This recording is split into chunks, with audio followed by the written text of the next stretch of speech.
Hello అండి. నమస్తే.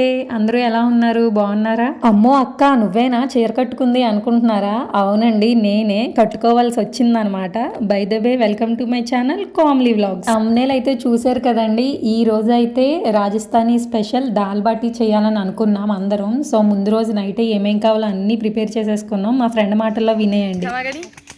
आज हम राजस्थान का स्पेशल दाल बाटी बना रहे हैं। मेरा नाम रितु कुंवर राठौर है। मैं एमपी से उज्जैन से बिलोंग करती हूँ। ఫ్రెండ్ అయితే ఇంట్రడక్షన్ ఇచ్చేసింది. బట్ ఆవిడ కొంచెం కెమెరా షై కాబట్టి మన స్టైల్లో నేను చెప్పేస్తాను. వాళ్ళ అమ్మగారు ఊరు వచ్చేసి రాజస్థాన్ అండ్ వాళ్ళ అత్తగారు ఊరు వచ్చేసి మధ్యప్రదేశ్ అండి. సో ఈ రోజు వచ్చేసి ఈవిడ వాళ్ళ అమ్మగారి స్టైల్లో దాల్ బాటీ చేసి చూపిస్తానన్నారు మా అందరికీ కూడా. సో ఇంకా మేమందరం ఏమనుకున్నామంటే ఎలానో ఆవిడ రాజస్థానీ స్టైల్లో శారీ కడతారు. సో మన స్టైల్ కూడా మనం చూపించాలి కదా, అందుకని చెప్పి మేము కూడా ఎవరి స్టైల్లో వారు శారీస్ అయితే కట్టుకున్నామండి. అండ్ మీకు ఎవరి శారీ బాగా నచ్చింది అనేది కూడా కామెంట్ సెక్షన్లో చెప్పండి. ఇంకో ఇద్దరు అయితే నార్మల్ కోడ్ సెట్టే వేసుకొచ్చేసారు, వాళ్ళని అయితే ఇగ్నోర్ చేయండి. ఇంకా మిగతా వాళ్ళందరూ శారీస్ అయితే కట్టారు. అండ్ మన వంట విషయానికి వచ్చేసి ఆవిడైతే గైడ్ చేస్తున్నారు, మిగతా వాళ్ళందరం ఫాలో అవుతున్నాం అనమాట ఆవిడ చెప్పిన ఇన్స్ట్రక్షన్స్ అన్నీ. సో ఫస్ట్ అయితే కందిపప్పునైతే బాగా 2-3 సార్లు వాష్ చేసేసి కుక్కర్లో అయితే పెట్టేశారండి. అండ్ అదైతే 2 విజిల్స్ వస్తే సరిపోతుంది అంటండి. అండ్ ఇది వచ్చేసి గోధుమ పిండి అనమాట. దీన్ని మిక్స్ చేసుకోవడమే చాలా పెద్ద తలనొప్పి అండి. ఒకరికి ఇద్దరికైతే ఓకే, మనమైతే అస్సలు చేయలేదు. వీళ్ళకైతే అలవాటు కాబట్టి చాలా ఈజీగా చేసేస్తున్నారు, మనమైతే చూడడం వరకే, చేయడం లేదనమాట. ఈ గోధుమ పిండిలో వచ్చేసి కొంచెం పసుపు, నూనె, వంట సోడా, సాల్ట్ ఇవన్నీ వేసి బాగా మిక్స్ చేసి చాలా గట్టి ముద్దలా చేసుకున్నారండి దాన్ని. ఇంకా ఈ పిండితో మా వాళ్ళ కుస్తీలు మామూలుగా లేవనమాట. ఒకళ్ళకి ఇద్దరికి ముగ్గురు అయ్యి దాన్ని మిక్స్ చేస్తేనే కానీ అవ్వలేదు. ఈ లోపు అయితే కందిపప్పు అయితే ఉడికిపోయింది. దాన్ని అంతా ఒక బాల్టీలోకి అయితే తీసుకున్నారండి. ఇలాంటివి 3 కుక్కర్లో అయితే పెట్టాం, ఎందుకంటే మా దగ్గర పెద్ద కుక్కర్ లేదు కాబట్టి. అందరూ అలా సీరియస్గా పనిచేస్తుంటే ఎవరో ఒకరు జోకులు వేయడానికి ఉండాలి కదా. సో అది నేనేనమాట. ఇంకా మా వాళ్ళ చేత అయితే తెలుగులో మాట్లాడించాను, చాలా ఫన్నీ అనిపించింది. ఒకసారి మీరు కూడా వినేయండి మా ఫ్రెండ్ ఎలా మాట్లాడిందో. బోలనా నమస్తే.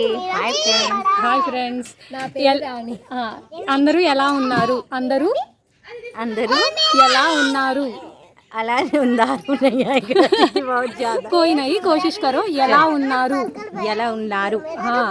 అందరూ బాగున్నారు అనే అనుకుంటున్నాను. తెలుగు వాళ్ళు అందరూ బాగున్నారా? సబ్స్క్రైబ్ చేసుకోండి, లైక్ చేయండి, షేర్ చేయండి. కొంచెం పిల్లల మాటలు కూడా వచ్చినాయండి, ఏమీ అనుకోవద్దు. బట్ మీరు కూడా ఎంజాయ్ చేశారని అనుకుంటున్నాను ఆవిడ మాటలిని. కొంచెం ఆవిడకైతే అలవాటు ఉంది, నేను అప్పుడప్పుడు మాట్లాడిస్తూ ఉంటాను, అందుకని చెప్పి బాగా మాట్లాడారు. మిగతా వాళ్ళందరూ అయితే షై ఫీల్ అయిపోయారండి, అందుకని చెప్పి ఇంకా వాళ్ళు ఎవరు నేను క్యాప్చర్ చేయలేదు. అండ్ ఇది వచ్చేసి బాట్ కాల్చడం కోసం అయితే ప్రిపేర్ చేస్తున్నామండి. అంటే ఒక చపాతీ ముద్దలా చేస్తామన్నమాట, దాన్ని ఇలా నిప్పుల మీద కాల్చాలి. అందుకని చెప్పి మేము ఇవన్నీ ముందే అరేంజ్ చేసుకుంటున్నాం. ఒక పక్క మా వాళ్ళ ముద్దలైతే చూడుతున్నారు. మా ఫ్రెండ్స్ని మీరు అబ్జర్వ్ చేశారో లేదో, ఆ నెత్తి మీద కొంగు మాత్రం తీయరండి వాళ్ళు. ఎందుకు అని అడిగితే వాళ్ళు అట్లానే ఉంటారంట ఇంట్లో కూడా. ఇంట్లో వాళ్ళ హస్బెండ్ కానీ వాళ్ళ అత్తగారు కానీ ఉంటే పర్వాలేదు, కానీ మిగతా వాళ్ళు ఎవ్వరు వచ్చినా సరే ఆ గోంగట్ అనేది కింద వరకు వేసుకుంటారంటండి. ఇంకెక్కడైతే ఎవరు ఉండరు కాబట్టి డైలీ వాళ్ళకి ఇష్టం వచ్చిన డ్రెస్సులు వేసుకుంటారు. బట్ ఎప్పుడైనా ఇలా అకేషన్స్ కానీ ఏదైనా స్పెషల్ డేస్ వచ్చినప్పుడు మాత్రం ఖచ్చితంగా వాళ్ళ డ్రెస్సులు వాళ్ళే వేసుకుంటారు. ఇవన్నీ వింటే మాత్రం మనం చాలా బెటర్ అనిపిస్తుంది అండి, ఎందుకంటే మన శారీ మనకు చాలా కంఫర్ట్గా ఉంటుంది.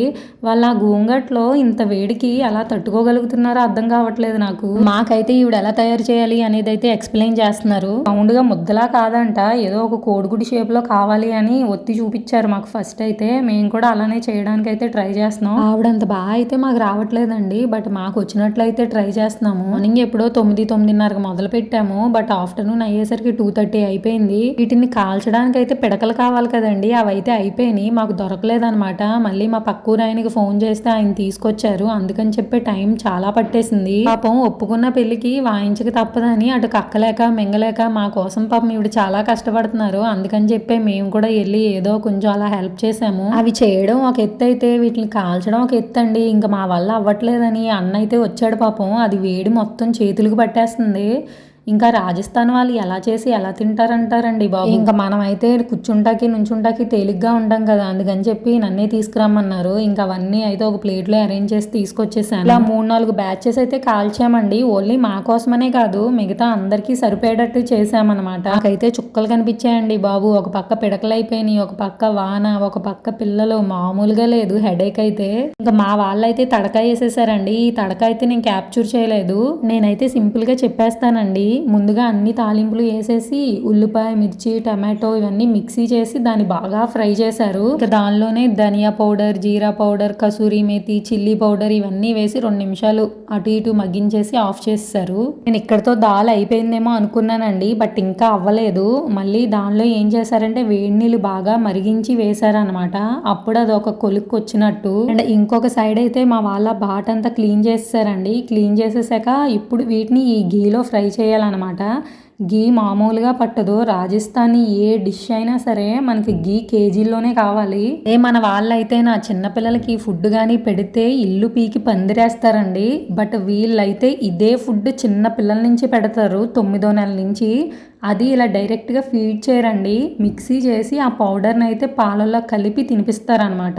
ఈ కూడా ఎంత ఎక్కువ వాడతారంటే అంత ఎక్కువ వాడతారు, మనం అంత యూజ్ చేయలేమండి. ఇంకా మాకైతే ఎనర్జీ లెవెల్స్ మొత్తం డౌన్ అయిపోయాయి, ఫేసెస్ మొత్తం అందరికీ చేంజ్ అయిపోయినాయి. ఇంత చేస్తున్నా పిండి మాత్రం తరగట్లేదండి. ఎక్కడి నుంచి వస్తున్నాయో తెలీదు. ఇన్ని ఎందుకర్రా అంటే వాళ్ళేమో వినట్లేదు. అబ్బాయి లేదు, సరిపోదు సరిపోదు అంటున్నారు. పెంటంతా పదులు మంచిగా అన్నం వండుకుంటే కాదా అనిపించింది నాకు మాత్రం. అస్తమానం మన ఆంధ్ర ఫుడ్డే కాదండి, అప్పుడప్పుడు ఇలా కూడా ట్రై చేయాలి. అప్పుడైతేనే మనకి ఎవరు ఎలా తింటున్నారు అనేది ఒక అవగాహన అయితే వస్తుంది. గీలో ఫ్రై చేసేటప్పుడు అయితే పాపం ఇప్పుడు చెయ్యి అయితే కాలిపోయిందండి. అప్పుడు దాకా బాగానే ఉన్నారు, లాస్ట్ లో పాపం ఇలా అయ్యింది. అందరికీ గుర్తుండిపోతుంది ఈ డే అయితే. చాలా లెంతీ ప్రాసెస్ అండి. అలవాటు ఉంటే ఈజీ అనిపిస్తుంది, కాకపోతే మా అందరికీ బాబోయ్ అనిపించింది అనమాట. ఈ పిల్లలతోటి వానతోటి చిరాకు వచ్చేసింది. ఇంకా వీటిని అయితే ఫ్రై చేయడానికి నెయ్యి మామూలుగా పట్టలేదు, ఒక 1/2 కేజీ వరకు పట్టింది. అందరం కలిసి సరదాగా నవ్వుకుంటూ చేసాం కాబట్టి పెద్దగా ఏమీ అనిపించలేదు, బాగా అనిపించింది. ఇంకా మేము అందరం అయితే ఫుడ్ దగ్గర తినేద్దామని చెప్పి కూర్చుండిపోయాం. అప్పటికే మా పొట్టల్లో ఏనుగులు, ఎలకలు అన్ని జీవాలు పరిగెత్తేస్తున్నాయి అనమాట. తీరా కూర్చున్నాకైతే అనిపించింది కొంచెం రైస్ కూడా తెచ్చుకోవాల్సింది అని. ఎందుకంటే మనకి అలవాటు లేని ఫుడ్ కాబట్టి కొంచెం ఇబ్బందిగానే ఉంటుంది. మిగతా వాళ్ళందరూ బాగానే తిన్నారు, మంచిగా గీ ఎక్కువ వేసుకుని దాల్ వేసుకుని. బట్ నేను, ఆంధ్ర అమ్మాయి, ఇంకొక అమ్మాయి ఉంది, మేమిద్దరం మాత్రం చాలా కష్టంగా తిన్నాం. మా డియాన్షీకి అయితే పండగే పండగ. దానికి నార్త్ ఫుడ్ చాలా ఇష్టం అండి. రోటీస్ ఏంటి, పరోటా ఏంటి చాలా ఇష్టంగా తింటది. నేను అవి చాలా తక్కువ చేస్తాను కాబట్టి దానికి ఇంకా ఇష్టం అనమాట. అందరం చక్కగా ఇలా ఒక రోజంతా గడిపితే బాగా అనిపించింది. మెయిల్ వచ్చేసి మా కోసం ఇంత ఎఫర్ట్ పెట్టి చేసినందుకు ఆవిడకి నిజంగా హ్యాట్స్ ఆఫ్ అనే చెప్పాలి. అంత వేడిలో నేనైతే ఒకటి తిన్నానండి, ఆంధ్ర అమ్మాయి కూడా 1-2 తిన్నది. మిగతా వాళ్ళందరూ బాగానే తిన్నారు, మేము ఇద్దరమే చాలా తక్కువ తిన్నాం అనమాట. సలాడ్ వాటితోటే కానిచ్చేసాం. ఇంకా ఇదండి ఈ రోజు మన వీడియో అయితే. మా ఫ్రెండ్ మా కోసం చేసిన దాల్ బాటి. సో మీకు ఎంతమందికి నచ్చింది కామెంట్ సెక్షన్లో అయితే చెప్పండి. మర్చిపోకుండా సబ్స్క్రైబ్ అయితే చేసుకుని వెళ్ళండి.